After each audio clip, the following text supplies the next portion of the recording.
Halo semua, kembali lagi Anda dari acara Kelimpahan Alkitabiah bersama saya Chang Lao She.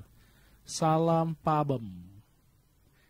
Nah, hari ini saya mau sharing soal cari duit itu sederhana. Cari duit itu sederhana. Jadi, orang itu ya suka pikir ya, cari duit itu sangat menakutkan. Karena kayaknya susah banget lah cari duit lah. Apalagi zaman sekarang nih, zaman corona nih. Kayaknya cari duit nih momok, serem. Sebetulnya cari duit itu sederhana. Kenapa orang bisa berpikir bahwa cari duit itu menakutkan? Karena mereka nggak ngerti firman. Kita ini adalah anak Allah. Kita buka satu ayat nih, ayatnya bagus. Buka di Ulangan 8 ayat 18. Kalau yang udah sering dengerin saya nih, saya suka ulang-ulang ayat ini nih, karena penting banget. Tetapi haruslah engkau ingat kepada Tuhan Allahmu, sebab dialah yang memberikan kepadamu kekuatan untuk memperoleh kekayaan. Sebab Allah yang memberikan kepada kita kekuatan untuk memperoleh kekayaan. Jadi, ini kan ayat ini kan dikasih kepada bangsa Israel ya. Bangsa Israel itu adalah bangsa pilihan Tuhan waktu itu. Sekarang, bangsa pilihan Tuhan adalah orang Kristen. Kok bisa? Karena orang Israel dulu mereka tolak Yesus, jadi karunia keselamatan itu diberikan kepada bangsa-bangsa, bukan cuma kepada bangsa Israel. Nah, kenyataannya adalah sekarang itu yang diakui sebagai umat adalah orang-orang yang di dalamnya ada Yesusnya. Artinya kalau kita percaya Yesus, berarti dalam kita ada Yesus. Artinya kita adalah umat pilihan. Jadi ayat ini sangat berlaku untuk orang Kristen. Orang zaman dulu, orang Israel aja yang belum lahir baru, belum ada Yesus di dalam mereka, mereka saja sudah diberikan janji yang begitu luar biasa. Apalagi pada orang Kristen. Nah, masalahnya apa sih? Seringkali orang itu menakuti dirinya sendiri dengan hal-hal yang dia alami, dengan yang dia dengar, dengan yang dia lihat. Jadi pengalaman dia atau pengalaman orang lain mendikte dia untuk mengatakan bahwa cari duit itu menakutkan, cari duit itu nggak gampang. Ini sesuatu yang kita harus ganti. Pikiran kita nih, bahwa cari duit itu sulit, menakutkan, rumit, ini kita harus ganti.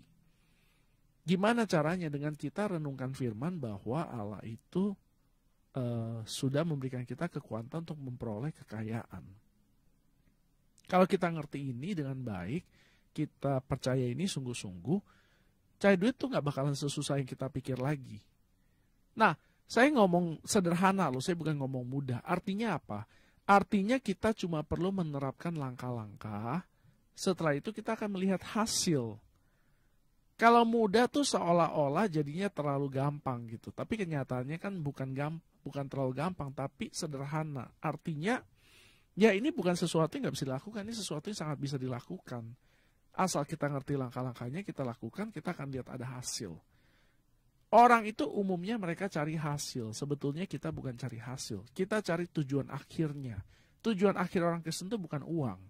Tujuan akhir orang Kristen itu adalah melakukan kehendak Allah. Nah, salah satu kehendak Allah itu adalah supaya kita makmur. Buat apa? Supaya kita bisa mendukung kerajaan Allah. Kerajaan Allah itu butuh uang. Kalau kita nggak punya uang, kita nggak bisa lakukan apa-apa. Masalah orang pada umumnya soal uang adalah mereka menganggap uang terlalu penting. Jadi uang itu yang dijadikan tujuan, bukan Tuhannya.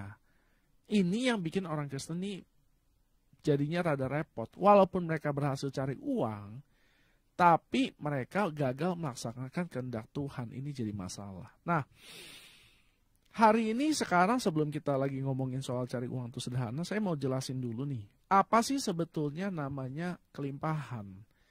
Dalam firman Yohanes 10 ayat 10, saya buka Yohanes 10 ayat 10.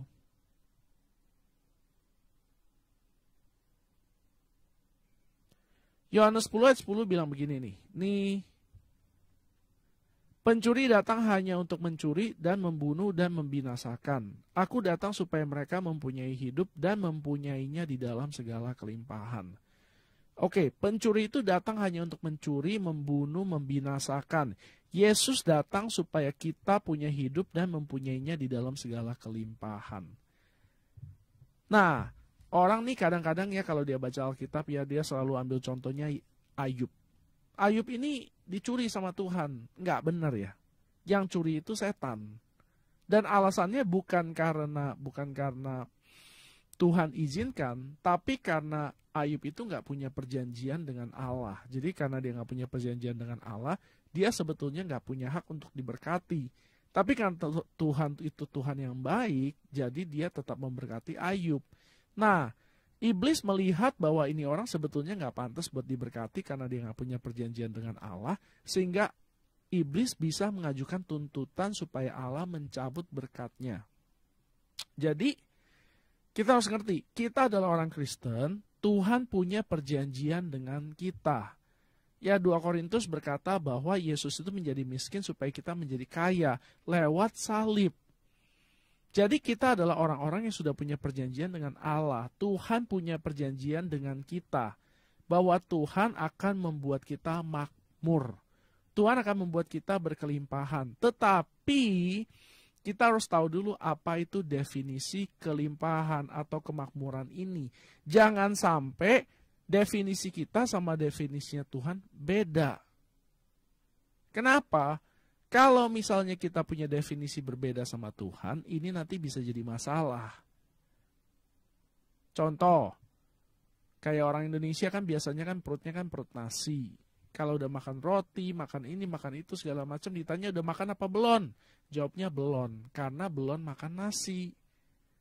Nah, sama nih kita sama Tuhan nih, kita punya ide nih, kemakmuran itu adalah begini, gini. Tuhan kasihnya A, B, C, D, E, kita maunya E, F, G, H, I. Nah, waktu Tuhan kasih A, B, C, D, E, kita bilang, oh kita belum makmur karena kita belum dapat E, F, G, H, I. Padahal menurut Tuhan sudah. Jadi, definisi kemakmuran adalah kita memiliki kecukupan dan kelimpahan ya dari 2 Korintus nih. 2 Korintus berkata bahwa kelimpahan itu adalah kita memiliki kecukupan untuk memenuhi kebutuhan kita dan kita memiliki kelimpahan untuk memberi. Sekali lagi, definisi kelimpahan menurut firman adalah kecukupan akan kebutuhan kita dan kelebihan untuk memberi kepada baik Tuhan maupun kepada orang lain. Ini adalah definisinya Allah. Jadi definisi Allah itu bukan 5 mobil, 10 rumah, istri 5, oh salah, maksudnya istri 1. Definisi Allah kelimpahan itu adalah kita memiliki kecukupan dan kelebihan untuk memberi kepada Tuhan dan kepada manusia. Ini adalah definisi Allah. Artinya apa? Artinya kalau misalnya kita sebetulnya sudah cukup makan, sudah cukup pakaian, kita bisa memberi, artinya kita ini sudah berkelimpahan. Jadi masalahnya apa? Masalahnya adalah kita tidak bersyukur. Nah, bersyukur ini adalah hal yang sangat penting. Bersyukur itu adalah hal yang sangat penting. Karena firman Paulus bilang begini nih. Di dunia ini kita lahir nggak bawa apa-apa, kita mati nggak bawa apa-apa. Kalau ada makanan dan ada pakaian sudah cukup. Ini adalah standarnya Paulus. Dia nggak bilang harus ada rumah. Walaupun dia punya rumah, tapi dia nggak bilang dia harus punya rumah. Dia nggak bilang dia harus punya rumah, dia nggak bilang dia harus punya mobil, dia nggak bilang dia harus punya segala macam kemewahan. Kemewahan itu yang ciptakan bukan Tuhan. Kemewahan itu yang ciptakan adalah manusia. Kita harus jelas dulu di sini. Jadi kalau misalnya kita bilang, oh kemakmurannya Allah mestinya hidup mewah apa segala macam, nggak ada ayatnya. Nggak ada ayatnya. Apakah boleh nggak orang Kristen tuh hidupnya mewah? Nggak ada masalah. Saya di sini bukan mengkritik gaya hidup mewah, nggak ada masalah. Anda boleh punya gaya hidup mewah, boleh. Asalkan Anda memiliki prioritas keuangan yang benar. Nah, ini saya pernah jelaskan di video saya. Kalau misalnya belum pernah nonton, silakan nonton aja. Bisa subscribe ke saya punya YouTube, namanya Kelimpahan Alkitabiah. Nah, boleh nggak kita punya kemewahan? Tentu saja boleh, saya setuju. Ada syaratnya. Apa itu syaratnya? Syaratnya adalah kita harus memiliki prioritas keuangan yang benar. Apa itu? Pertama, kita harus merencanakan uang yang mau kita berikan, uang yang mau kita simpan. Terakhir, baru uang yang mau kita pakai. Jadi kita udah tahu nih setiap bulan kita masuk duit berapa nih. Kita harus tentukan dulu nih berapa yang harus kita beri. Berapa sih harusnya orang Kristen beri? Minimal kalau bisa sesuai dengan firman adalah 10%. Boleh nggak kasih kurang? Nggak apa-apa, yang penting sukacita. Boleh nggak kasih lebih? Lebih bagus lagi, tapi yang penting adalah sukacita. Kenapa Tuhan ngomong 10%? Karena itu adalah semacam batas. Lebih tepatnya batas bawah. Jadi kalau namanya kita mengasihi Tuhan, masa iya sih kita cuma mau kasih 10%? Tetapi kalau misalnya kita mengasihi Tuhan, kita pasti mau kasih lebih lah. Sama aja gini lah, kita sayang sama anak kita sayang sama istri kita. Apa kita tega kalau misalnya setiap hari kita cuma kasih makan ala kadarnya aja, nasi putih sama kerupuk?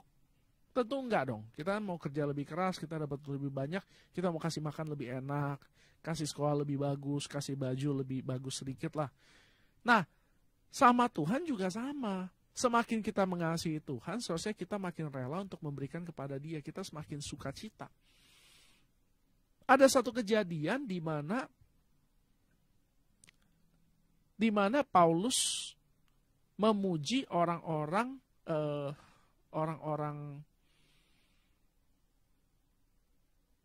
Filipi.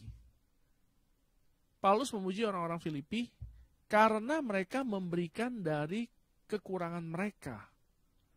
Jadi buat Paulus nih, kalau misalnya orang nih dalam mereka bukan orang kaya tapi mereka kasih, buat Paulus luar biasa banget ya, buat saya juga luar biasa banget. Nah, Tuhan itu suka sama orang-orang yang mementingkan Dia daripada mementingkan diri sendiri. Kalau misalnya kita nggak ngerti perencanaan keuangan, ya kita harus belajar. Intinya apa? Kalau Tuhan benar-benar nomor satu di dalam hidup kita, pasti kita akan prioritaskan Dia. Selesai. Kalau Tuhan nggak terlalu penting di dalam hidup kita, ya jangan heran kalau kita punya hidup berantakan. Kenapa? Tuhan itu kayak lem, kayak magnet. Kalau Tuhan itu ada di tempat yang benar, semua yang bagus akan tertarik ke dalam hidup kita. Sekali lagi ini penting. Kalau Tuhan ditempatkan di tempat yang benar di dalam hidup kita, semua yang baik akan tertarik ke dalam hidup kita. Entahkah itu uang, entahkah itu pekerjaan bagus, entahkah keluarga baik, entahkah kesehatan, itu semua akan tertarik secara otomatis. Kenapa? Karena Tuhan ada di tempat yang benar. Tapi kalau misalnya kita ada di tempat yang di mana kita superior, kita yang utama, hidup kita bakal hancur. Nah, prinsip ini ya kita harus pakai untuk keuangan kita. Jadi di dalam kehidupan keuangan kita yang paling penting adalah apa yang Tuhan ngomong. Dalam hal ini adalah memberi kepada Dia dan kepada sesama. Jadi sekali lagi, balik lagi, kelimpahan itu adalah suatu kondisi di mana kita cukup dengan apa yang kita miliki dan kita memiliki kelebihan untuk kita berikan kepada Tuhan dan sesama. Nah,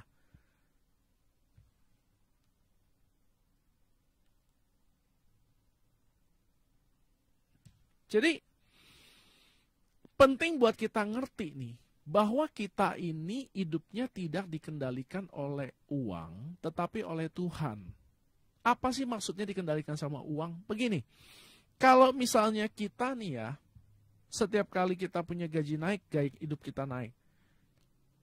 Bisnis makin bagus, gaya hidup naik, itu namanya kita hidupnya dikendalikan oleh uang. Saya nggak menentang orang gaya hidupnya naik, enggak, sama sekali enggak.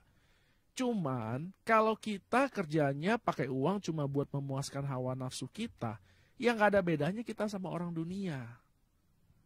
Tuhan itu mau supaya kita di dalam hidup kita memuliakan Dia.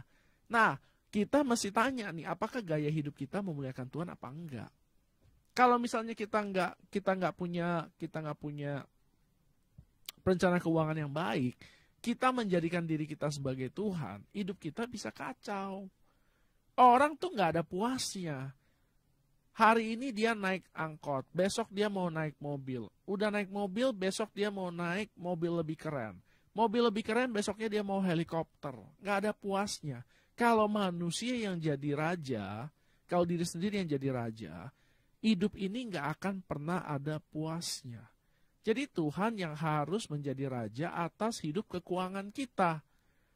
Nah, Tuhan tuh harus menjadi raja dari keuangan kita. Ini sangat penting. Sangat penting. Jadi,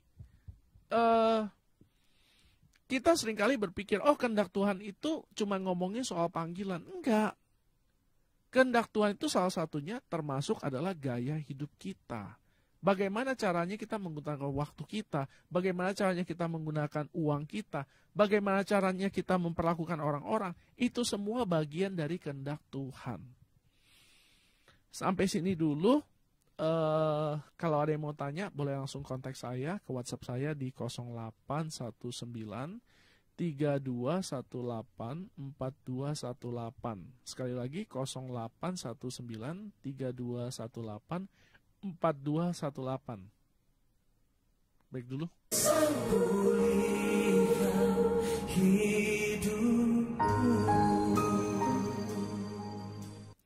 Oke, kita lanjut lagi nih. Nah, kita perlu ngerti karena kita orang-orang yang sudah diberkati, kita perlu ngerti cara kerjanya berkat. Cara kerjanya berkat gimana sih? Pelan-pelan. Kayaknya ada orang gak suka ya dengar kata-kata gini ya. Cara kerja berkat adalah pelan-pelan. Pelan-pelan. Cara kerja berkat adalah pelan-pelan. Sedikit demi sedikit. Sedikit demi sedikit. Kita buka satu ayat di Amsal 28 ayat 20 bagian B. Amsal 28 ayat 20 yang bagian B. Tetapi orang yang ingin cepat menjadi kaya tidak akan luput dari hukuman. Sekali lagi. Tetapi orang yang ingin cepat menjadi kaya tidak akan luput dari hukuman. Jadi Tuhan itu nggak ciptakan orang itu cepat kaya. Tuhan itu nggak ciptakan orang itu cepat kaya. Kenapa? Orang kalau cepat kaya gampang lupa diri. Jadi segala sesuatu kalau caranya Tuhan ini mesti bertahap. Satu tahap demi satu tahap, satu tahap demi satu tahap. Kalau enggak kenapa? Karakternya orang belum siap, kekayaan itu akan menghancurkan hidup dia. Kalau kita naik tangga, kita kan naik tangga kan satu tangga demi satu tangga, satu tangga, satu tangga. Kalau kita naiknya langsung 10 tangga, kalau jatuh sakit. Kasihan, Tuhan nggak mau kita sakit. Jadi Tuhan naikin kita satu tahap demi satu tahap, satu tahap demi satu tahap. Supaya kalau misalnya sesuatu terjadi, kita nggak parah keadaannya. Ini maunya Tuhan. Orang suka nggak sabar. Orang pikir, oh ya kalau namanya udah berkati, mestinya cepet dong. Tapi kenyataannya nggak begitu. Kita lihat satu ayat. Ayatnya ini di Ulangan 8 ayat 13-14. Ulangan 8 ayat 13-14. Dan apabila lembu sapimu dan kambing dombamu bertambah banyak, dan emas serta perakmu bertambah banyak, dan segala yang ada padamu bertambah banyak. Ini jadi kalau misalnya kita makin kaya nih, janganlah engkau tinggi hati, sehingga engkau melupakan Tuhan, Allahmu. Sekali lagi. Dan apabila lembu sapimu dan kambing dombamu bertambah banyak, dan emas serta perakmu bertambah banyak, dan segala yang ada padamu bertambah banyak, janganlah engkau tinggi hati sehingga engkau melupakan Tuhan Allahmu. Kenapa orang bisa tinggi hati? Karena dia pikir itu semua datang dari dia. Artinya apa? Artinya pertumbuhannya itu alamiah.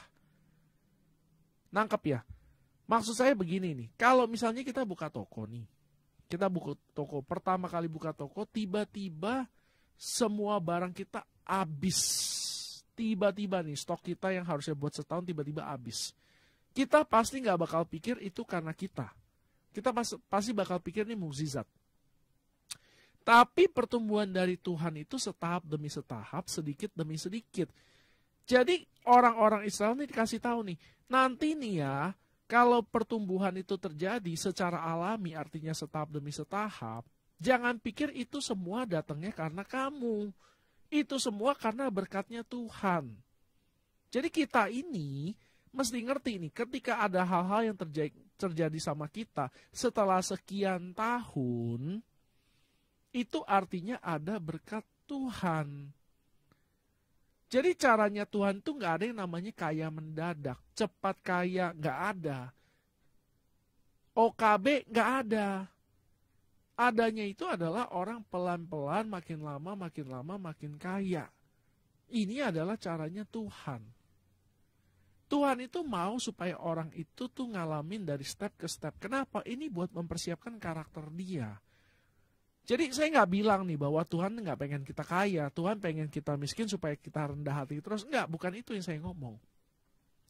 Tuhan mau kita kaya, tapi pada level yang kita bisa handle. Pada level yang kita masih bisa kelola dengan baik tanpa kita menjadi rusak karakternya. Buat Tuhan, uang nggak penting, yang penting adalah kita. Nah kita ini dinilainya dari mana? Dari karakternya. Jadi Tuhan mau mensiapkan karakter kita dulu, baru memberikan kita kekayaan.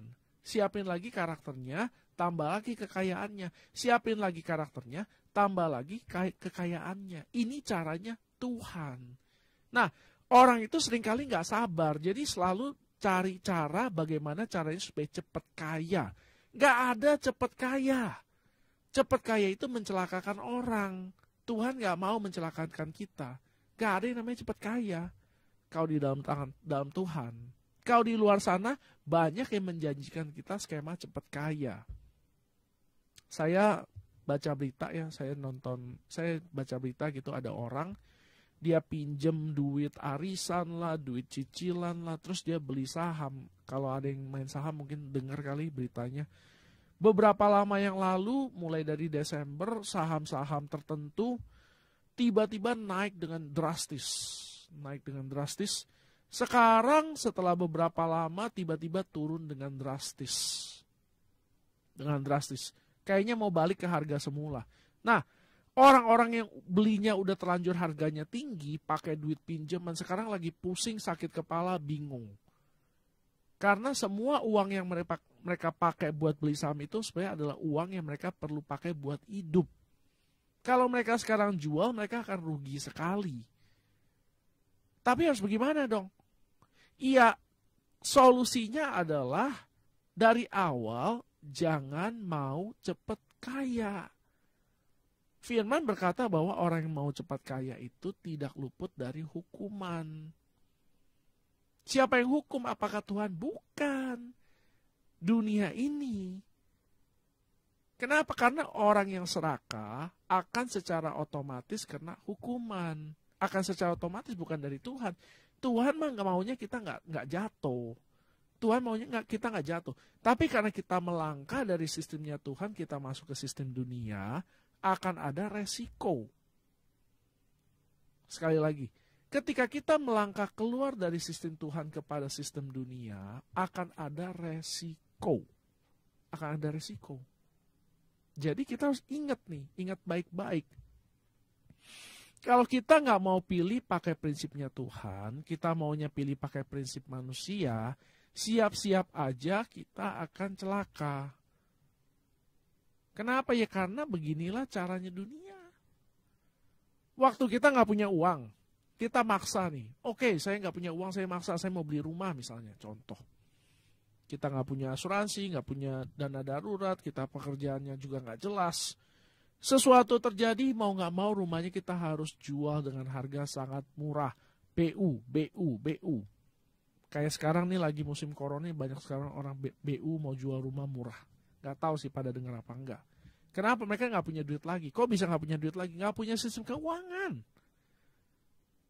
Nggak punya sistem keuangan yang benar, yang sesuai dengan firman. Nggak ada orang yang mau membangun di atas pasir.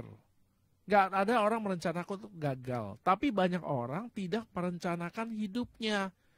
Kalau kita nggak merencanakan hidup kita, kita harus bersiap untuk gagal. Firman bilang begini, ada dua macam bangunan. Satu dibangun di atas pasir, satu dibangun di atas batu. Yang di atas batu ketika datang hujan, badai, apa segala macam, semuanya aman dia. Tetapi yang membangun di atas pasir ketika datang hujan, badai, segala macam, dia rubuh. Nah lalu Yesus bilang, orang yang membangun di atas batu adalah orang yang mendengarkan firman-Nya dan melakukannya. Sedangkan orang yang membangun di atas pasir adalah orang yang mendengar firman tetapi tidak mau melakukannya. Banyak orang itu nggak mau gagal, tapi mereka nggak mau merencanakan hidup. Oleh karena itu, mereka sebetulnya sedang merencanakan untuk gagal. Tapi mereka nggak sadar. Nah ini banyak orang alamin. Oleh karena itu, kayak saya biasa udah ngomong nih, kenapa orang umur 65 tahun cuma 5% yang punya duit? Ya 5% itu tuh yang punya persiapan, yang lainnya nggak punya persiapan. Ini sangat disayangkan. Jadi, jangan mau pakai sistem dunia. Pakailah sistemnya Allah. Pakailah caranya Tuhan. Apa itu cara Tuhan? Jangan mau cepat kaya. Apa sih prinsipnya Tuhan? Ini prinsip cari duit nih, sesuai firman nih. Sederhana banget nih. Nomor 1, setia pada perkara kecil. Kita buka ayatnya di Lukas 16. Lukas 16 ayat 12. Jika kamu tidak setia dalam harta orang lain, siapakah yang akan menyertakan hartamu sendiri kepadamu? Lalu di ayat 10-nya sebelumnya, barang siapa setia dalam perkara kecil, ia juga setia dalam perkara besar. Barang siapa tidak benar dalam perkara kecil, ia tidak benar juga dalam perkara besar. Jadi, maksudnya apa sih? Sederhananya gini aja lah. Sekarang kita kerja. Gaji kita nggak gede. Pikiran kita kemana-mana. Gimana ya ini ya? Pas kita kerja, kita nggak mau kerja yang benar. Pikiran kita kemana-mana. Kita nggak mau kerja yang serius.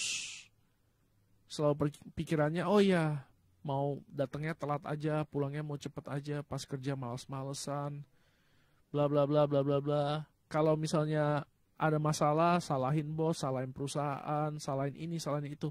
Nggak pernah salahin diri sendiri, cuma salahin yang lain aja. Ini namanya nggak setia. Ini nggak setia.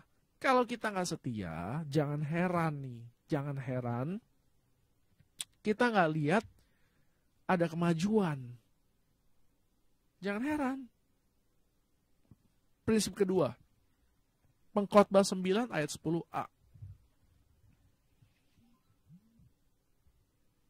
Pengkhotbah 9 ayat 10a.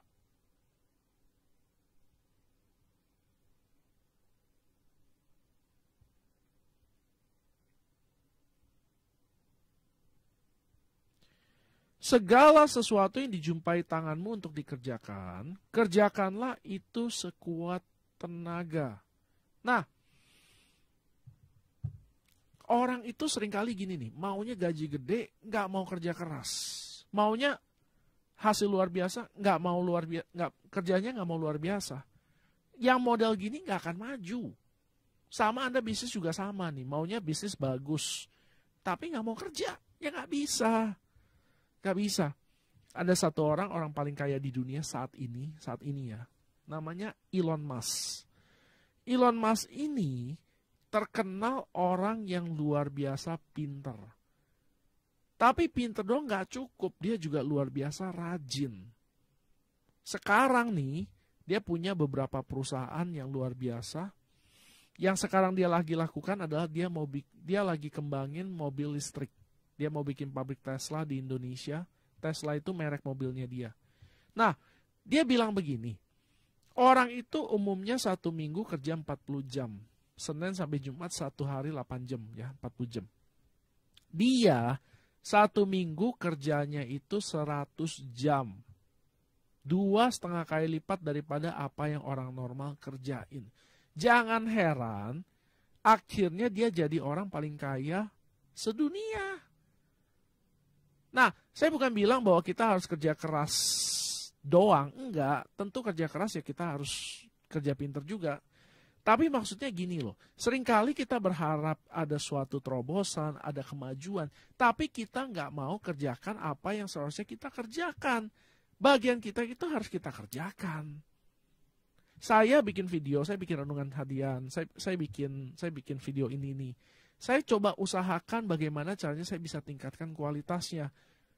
Butuh waktu, butuh usaha. Saya usahakan dengan waktu saya dengan nggak terlalu banyak, saya usahakan saya bisa bikin lebih bagus lagi. Sementara yang sekarang saya kerjakan, saya berharap bisa makin bagus. Gimana caranya ya? Ntar saya lihatlah. Intinya adalah saya mau maju. Sama kayak pekerjaan saya kan seorang konsultan keuangan. Saya berusaha memberikan nasihat-nasihat keuangan terbaik. Saya selalu memperlakukan klien saya seolah-olah ini adalah uang saya. Kalau ini uang saya, cara terbaik apa yang harus saya lakukan? Ini yang saya pikirkan. Jadi saya memberikan solusi keuangan bukan hanya kepada orang, tetapi saya akan perlakukan orang itu seolah-olah itu adalah uang saya sendiri.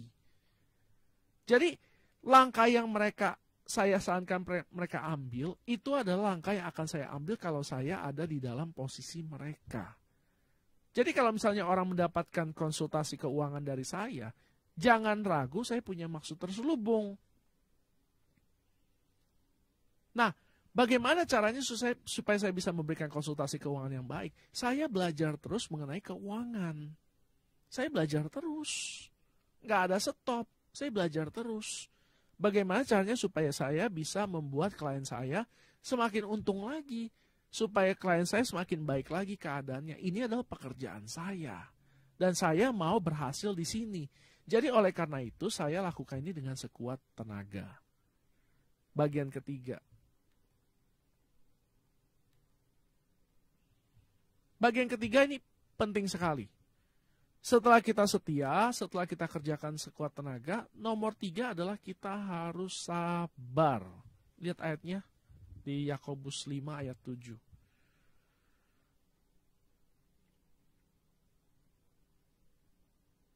Yakobus 5 ayat 7. Karena itu saudara-saudara, bersabarlah sampai kepada kedatangan Tuhan.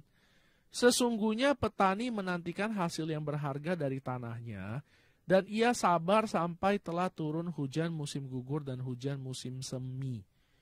Jadi kita udah kerjakan nih, kita udah setia nih, kita kerja yang benar nih, udah setia, kita udah kerja sekuat tenaga, kita udah kasih abis-abisan nih, buat tempat kita kerja, atau buat bisnis kita, atau buat pelanggan kita, atau siapapun.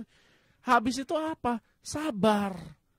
Artinya apa ya? Kita tetap lakukan apa yang kita lakukan, terus-menerus, sampai nanti karakter kita udah terbentuk, berkatnya akan datang secara otomatis. Tuhan itu adalah Tuhan yang rindu memberkati orang. Tuhan tuh pengen supaya orang tuh berhasil, supaya hidupnya itu ada kelimpahan. Jadi jangan berpikir bahwa Tuhan tuh mau kita miskin, Tuhan mau kita susah. Enggak, Tuhan mau kita berhasil. Tetapi 3 prinsip ini adalah penting. Setia, sekuat tenaga, dan sabar. Nah, kalau kita lakukan ini 3 hal secara konsisten, kita pasti akan melihat hasil. Kita break dulu. Saya kasih nomor telepon saya kalau ada yang mau kontak. 081932184218. Sekali lagi, 081932184218. Break dulu.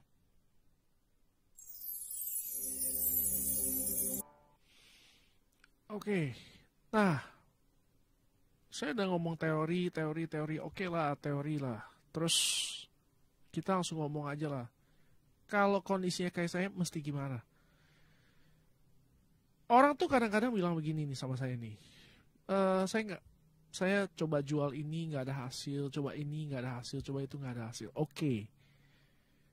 Apa betul kita sudah lakukan yang terbaik apa belum? Contoh yang gampang gini lah. Kemarin itu kan mungkin banyak orang hilang pekerjaan karena corona. Oke. Habis itu apa sih yang kita lakukan? Saya udah coba cari kerja baru. Belum ada hasil. Oke. Sementara belum dapat kerja, ngapain? Ini penting. Apakah kita udah lamar, nggak ada hasil, terus kita diam aja? Atau bagaimana? Kita tuh mesti ngerti bahwa kita bisa lakukan, hal-hal kita bisa lakukan, semuanya itu pasti ada yang datengin duit, pasti. Ini ngomongin keadaan yang paling jelek lah, sampai kita di PHK gitu udah gak ada pekerjaan lagi. Contoh yang gampang tuh gini nih, banyak orang nih ya, saya punya satu kenalan, dia biasanya itu dia bisnisnya itu adalah jualan solar panel. Jualan solar panel. Waktu corona banyak pabrik nggak jalan. Dia jual solar panelnya ke pabrik-pabrik. Solar panel tuh kalau ada yang tahu itu buat nangkep sinar matahari terus diubah jadi listrik. Karena banyak pabrik nggak operasi, pabrik-pabrik nggak ada yang beli solar panel, akhirnya dia jual yang lain lah. Dia jual apa aja lah, mulai dari minyak goreng lah, gula lah, apalah pokoknya dia bisa kerjain. Akhirnya gimana ya, dia bisa bertahan hidup. Kita juga bisa lakukan hal yang sama. Contoh, waktu saya nggak punya pekerjaan, saya punya begitu besar tagihan yang harus dibayar setiap bulan, saya punya sedikit uang tabungan, saya nggak tahu saya harus ngapain. Saya waktu itu saya jadi guru. Satu-satunya yang saya tahu saya bisa kerjain adalah jadi guru. Tapi karena nggak ada pekerjaan jadi guru, ya udah saya kerjain yang lain. Apa yang saya lakukan? Saya punya temen, dia bikin bakso, dia punya pabrik bakso. Saya beli baksonya, saya masukin dalam karung, saya bawa pakai motor, saya keliling.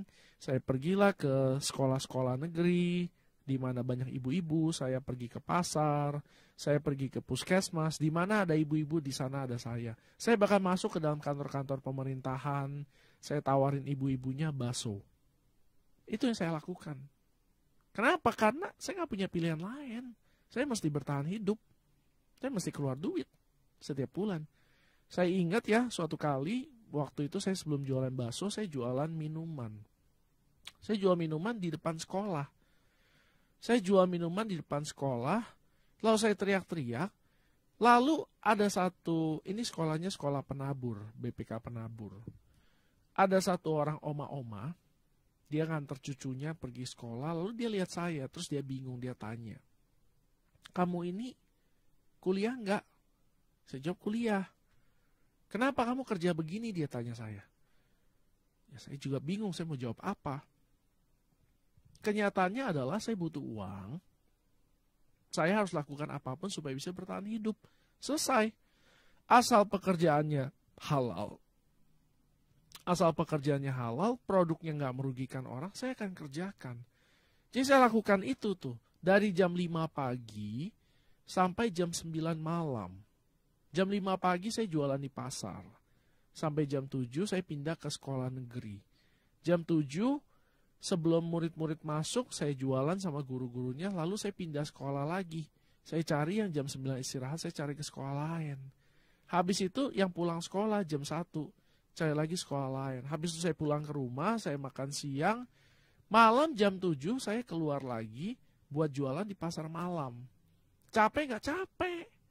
Setengah mati. Setiap hari saya pulang sampai rumah jam 10. Saya tidur jam 4 pagi saya udah bangun.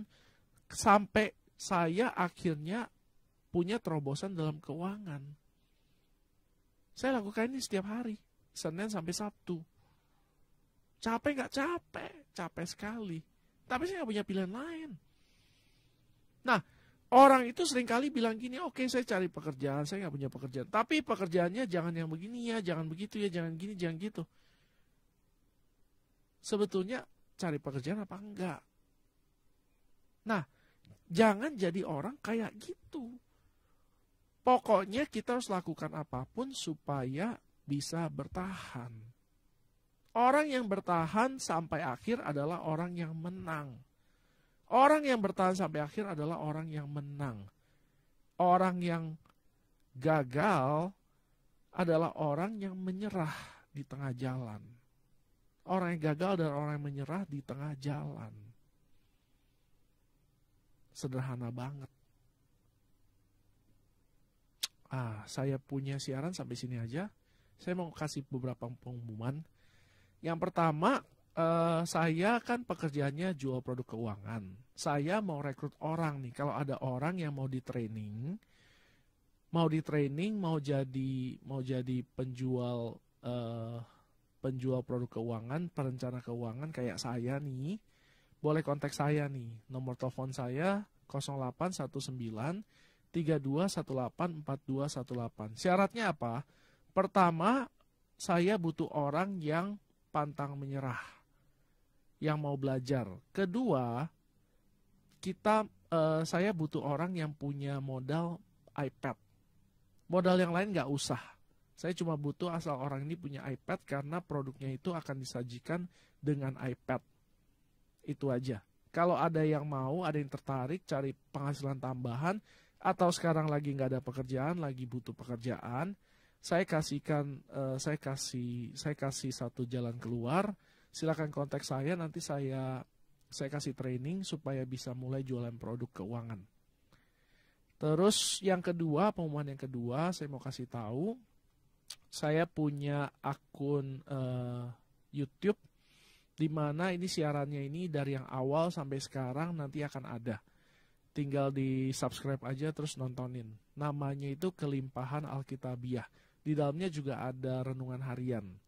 Sama terakhir yang ketiga, saya mau kasih pengumuman adalah saya punya buku rohani dalam bentuk PDF.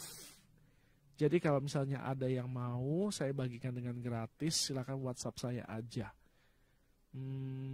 Kalau ada yang mau memberkati acara ini, karena ini acara kan acara yang bayar.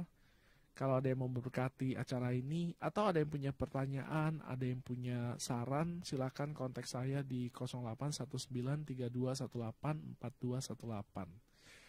Saya rasa itu aja dari saya. Semoga diberkati. Shalom.